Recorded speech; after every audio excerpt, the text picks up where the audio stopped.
Hello everybody, it's Baron, and welcome to my Let's Play of Sid Meier's Civilization V Brave New World.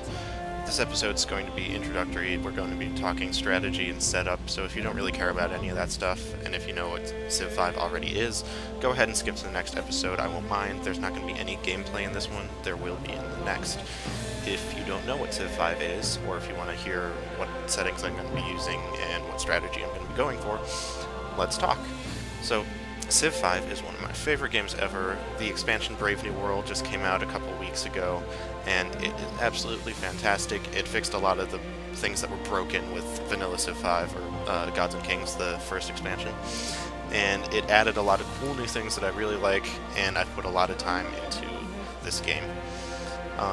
Civ 5 is a 4X turn-based strategy game, where you build an empire from the ground up. Basically, if you took George Washington, Queen Elizabeth I, and Gandhi, put them all in 4000 BC together and let them do their thing, this is the game that you would get. 4X is a type of strategy game where you explore, you expand, exploit, and exterminate, and you try to win through various means. You can take over the world, you can win through diplomacy, lots of other things too, which we'll get to in a bit. So let's get started with a single-player game. I'm going to set this up. You can choose any one of these leaders of the various nations or empires. I already started to set this up before. I want to play militaristically. I've been playing peacefully since I got Brave New World, and I just wanted to see what the new military is all about. And Shaka is a complete bastard. At least he was in Civ 4. I haven't run into him in Civ 5 yet. He's the most warmongering leader in Civ 4, and he's just absolutely ridiculous. So I wanted to give him a shot, see what the Zulus are all about. As you can see here, it's kind of warlike. Melee units cost half of what they normally would, and they get more promotions faster. And these units look pretty cool, and we'll talk about that later. I want to play on a Pangaea. I think it's the most balanced of the different map types. I normally play random just because I like the excitement of exploration, but the AI civs are really terrible with navies, so Archipelago is completely imbalanced. And continents, if there's just one civ on a continent by itself, they just completely snowball and take over the world. Sometimes. I'm going to play small. Normally I play standard, but I want this to be a shorter LP since I've got something up my sleeve for whenever this is done, or maybe when this is going on still. And normally I play on Emperor.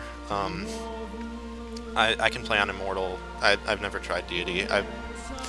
Immortal is exhausting. I don't really want to do that for an LP, and I'm invariably going to make a lot of mistakes in this because I'm going to be talking and not really paying attention to what I'm doing all the time. So I'm going to play on King and Standard. So advanced setup, I don't think there's anything in here I want to change. I guess for fun we could take those off, just so you guys can see the cool animations. If you aren't familiar with the game. Let's see. So the different victory types, you get points in the game, so if time runs out, then you just win if you have the most points. Science victories, if you research enough technologies, you can build a spaceship and blast off and leave the rest of the civs on Earth, and you win. Domination, obviously you take over everyone else, which is what I'm going to be going for here. The Zulus are very warmongering, and I think that's a really good way to win. It's going to be faster than all the other victories too, because you don't have to wait till the end of the game to do it. Cultural, they expanded this in Brave New World, so it's really cool.